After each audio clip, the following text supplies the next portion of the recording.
हिवाळ्यामध्ये काही पौष्टिक बनवायचं असेल आणि गोड काही खायचं असेल तर या पद्धतीचा मुगाच्या डाळीचा शिरा नक्की बनवून पहा, सगळ्यांना आवडेल। 2 कप मुगाची डाळ इथे मी ओल्या कापडाने पुसून घेतलेले आहे। त्यानंतर मिक्सरला छान असं बारीक रव्यासारखं फिरून घेतलेलं आहे।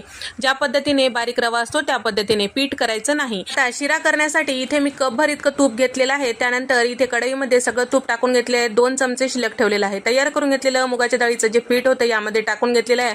हलकसं भाजत आले की यामध्ये 50 ग्रॅम खवा टाकून घेतलेला आहे। खवा नक्की टाका, म्हणजे नेक्स्ट लेवलला आपला हे शिरा तयार होतो। हे छान असं लालसर भाजल्यानंतर 3 कप पाणी टाकून घेतलेले, सगळं छान व्यवस्थित मिक्स करून घ्यायचं। याऐवजी तुम्ही दुधाचा वापर करू शकता। त्यानंतर 2 कप इतकं साखर टाकून घेतलेलं आहे। साखर छान व्यवस्थित मिक्स झाल्यानंतर 1-2 मिनिटं आपल्याला कमी गॅसवर छान असं हे वाफून घ्यायचं आहे, साखर छान विरघळेपर्यंत। त्यानंतर यावर आवडीनुसार ड्रायफ्रूट टाकून घ्यायचं आहे। काजू, बदाम, मनुके इथे मी टाकून घेतलेलं आहे। लास्टला आपल्याला टाकून घ्यायचं आहे यामध्ये शिल्लक राहिलेलं तूप। तयार झाला मुगाच्या डाळीचा शिरा। आवडल्यास लाईक करा।